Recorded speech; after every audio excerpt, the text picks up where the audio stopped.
Would you like to introduce yourselves, please? Foxy. What do you do? General dog's body. And vocals? And vocals, duties, vocal duties. Pete, guitars. I'm Mark and I play bass. And you've got a member missing here. There he is.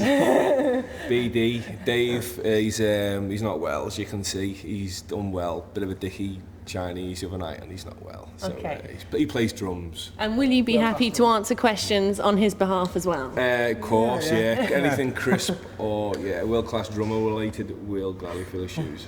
Now, you guys form SSS, or Short Sharp Shock. Now, are these two band names interchangeable, or is it just the album title? Two different bands. There's Short Sharp Shock, which is the band, and then there's SSS, which stands for Simply Soft Skin.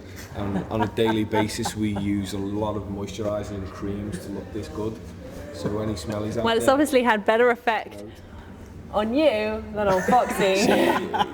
sometimes you're trying to be someone's friend. He's got more space to cover, hasn't he? That's what it is. Well, E40, whatever it is, old bags cream I use because I'm older and I've got more wrinkles to hide. And a lot more of you. I've got sexy legs, apparently, I've been told. Oh, really?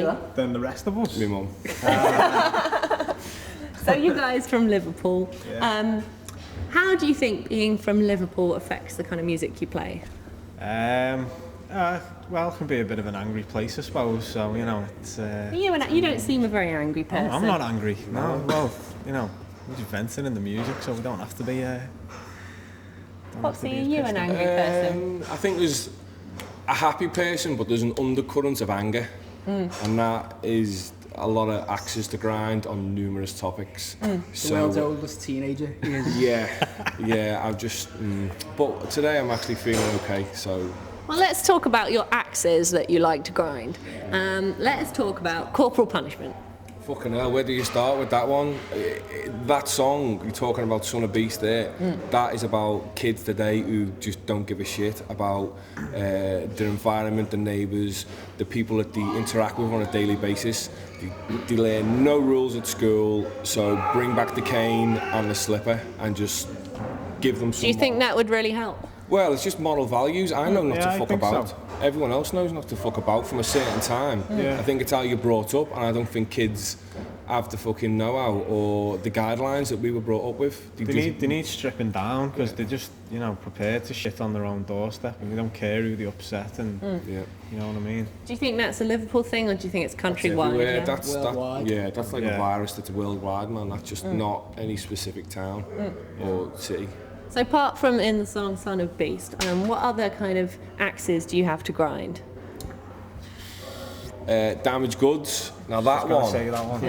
That one is about, we just look at the band thing as a laugh and a joke. People kind of put you on a pedestal, and it's all about, Damaged Goods. It's about basically like people who just fuck bands and just shag bands for kudos points, going up some invisible social ladder, and bands that use that power to do bad things, and it's just we're not into that. Talking about a social status ladder, you guys come from, to a certain degree, a hardcore background, right? Yeah. And that a lot of hardcore music in the UK today and in the States, I think, is quite cliquey and is quite a lot to do with status. Yeah. And there's a lot of people in that scene that have got quite a lot to do with the status and how God, yeah. Are the viewed? hard. Yeah. That's kind of like why we're doing what we're doing, because it's a bit different again from all that stuff which we're kind of That's what I was sick going to of. ask. How does hardcore scene compare to doing thrash? It's the same. Well, I think it's different in terms of people that come. I don't know, like when you can see outside, we've been here from 2 o'clock, and there's people queuing up. Yeah, it is. That's a different mentality. The metal crowd is, they can't wait for the gig. The hardcore crowd is kind of a laxed kind of, Seen it all before. Yeah, they're too cruel for school. They just don't really care, and every band's shit. And unless you do some shit cover by a band, some entry-level hardcore band, that's the only reason that they're gonna fucking dance and have a good time. Yeah. To play metal, we're hardcore people who just play crossover metal. Yeah. So. Because you've retained quite a lot of your hardcore following, though, haven't you? I mean, a lot of kids that listen to you are still kids that are into hardcore as well. Oh yeah, definitely, yeah. I mean, especially around here, there's tons of kids I mean, this is a better place, I'd say, for hardcore. You know, it always varies when you go to other cities. Like, you might be playing and you're playing to a room full of people who are just like this blank expression. You know, they got to uphold this thing, and that's just like not fun at all. But then in Liverpool, like, they don't really give a crap, do they? No, They just bounce off the walls. No one gives a shit here. Everyone has a laugh, the gigs which here, is what it should be. Yeah, you know, people just all in the same position together. Everyone's just in the same toilet bowl, and everyone's just swimming around in it. And if they come to a gig, they're just going to let off a bit of steam, because everyone's on a 9 to 5. Everyone's, you know, on a shit job, and there's no atmosphere. There's no browbeating, which is what you find with a lot of hardcore gigs. There's none of that. All the thrash gig stuff's just a laugh. Let's talk about, like, the fourth wall, as it were, your audience, like, and breaking through it, because you mentioned having people standing there with their arms crossed at shows, but you guys like to try and interact a lot and try and break that shit down before people start getting, like, all too cool for school, as you said. Now, what are the ways, or even you said, what are the ways you attempt to kind of break that down? Pigs' heads. Don't mention that. Birmingham, like in Birmingham. Yeah, Birmingham. We played a gig in Birmingham, and there was a wall of hair, and kids loved it. They were up front, headbanging, giving it loads. But then, because the wire was so long, I just like to interact with people and just see people's expressions, and everyone gets off the stage and mingles with the crowd. It's not like there's the band and there's the crowd. It's not like different levels. Everyone's on the same level, and that's how we view that. It's just getting in with people, and you know. You do have a fascination with people's hair in the crowd. You like talking about hair and grabbing a bit of hair. Yeah, well, I did have a bit of hair, but then I used Head and Shoulders and wash, and it went. So. So it's because of your lack of hair. Well, it's just because you get older, and you know. You're feeling jealous, Foxy. I'm worrying about him losing his hair. That's why mine's gone. Like, that's the reason why I've gotten on.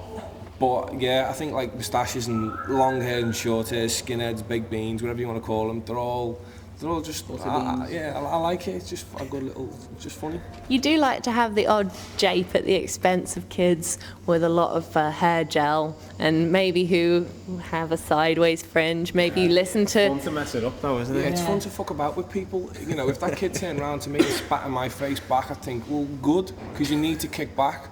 You need to fucking don't think that what I'm doing is right. If you don't agree with it, tell me that you don't agree with it and kick back. Don't be lethargic and fucking lie back and just take it all in. And whatever's force fed, you're gonna take it.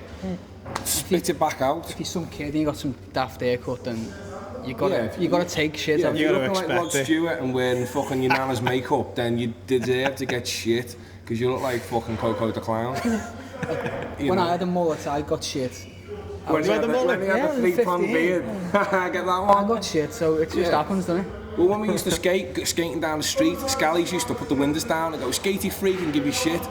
And it just, you grow a thicker skin. You grow a thicker skin, and that's what kids need now. If they're in some sub-genre that's not smackhead music or drugs or anything in this, then you need to just grow a thicker skin. And I still So do you think you're teaching life lessons? Yeah, definitely. Take this hand and that hand and that hand, and follow us to the promised land. We'll take you there. I'm telling you that now. You staying at home? What a fanny.